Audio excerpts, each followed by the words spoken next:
Okay, so pair programming. We believe in pairing. Everything we do is problem solving. We're knowledge workers. So whether, again, I'm writing an email, right? I could take a minute to write that email. I could write it 10 different ways. I could write code the same way. I could refactor code. I can make it very object-oriented and very modular. I could do microservices. There's 1,000 ways that I can actually implement technology to solve a problem. So what we find is by pairing and talking through how we're actually trying to do code, we're actually much more efficient. We tend to do less. We work on a story card, like, okay, that meets the criteria. Okay, should we clean it up? Should we make it cleaner and refactor it to make it easier for other people to reuse? Or should we just be done? Have we met the goal? And so by pairing, we learn from each other quicker. We tend to do less, okay, which means we're doing more, okay, because we aren't wasting time. So that's how we get productivity out of Agile Lean, because we stop sooner, right? We don't just sit there and try to make it the perfect object model, the perfect microservice.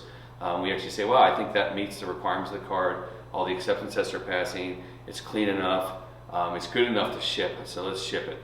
And we know that if we need to make it scale and make it more evolutionary for scaling, we could do that later, because we'll have another card that worries about that. But for now, we kind of tend to do the minimalistic design that we need to do, with the right patterns, and let's make it readable and clean, but we don't overkill, okay? So a lot of people think this is wasteful. There's a ton of case studies out there about pair programming and efficiencies, and you'll find that you actually do things faster. Right? We pair not only in development, but I like to pair in everything: iteration management, testing, product development, everything. I find that we would just do more faster if two knowledge workers come together, share our knowledge, and try to get something done, than if you try to do it by yourself and you kind of keep going and going and going. And you're like, is it good enough? Is it good enough? Right? This is a creative process of what we do. So it's very easy to be wasteful. Pairing's not easy. If you go to any of these conferences, there's complete tracks on pairing, whether you do ping pong, whether you sit across from each other, Pomodoro, how do you take breaks, how do you mentally actually not exhaust yourself, because pairing is exhausting.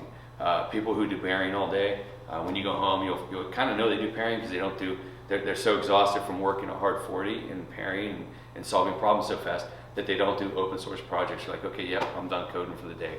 I'm done testing for the day. I'm done, and I need to have that work-life balance. So pairing is just super effective in everything you do.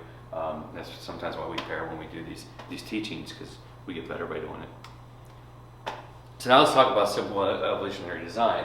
So now that we have behavior-driven tests and tests that do things, we can actually evolve what we do. So we can refactor the code fearlessly, because we have all these tests that support what we do.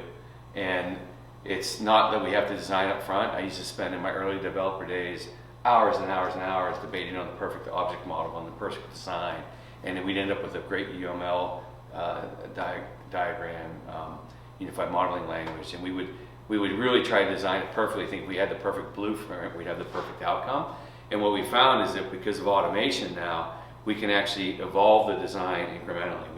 We can write enough code to get the problem done. And when we need to scale, then we go in and we make it scale where we need to do things. So we don't have to design for perfection. We just need to evolve our design. And some languages support this better than others and make it easier to do.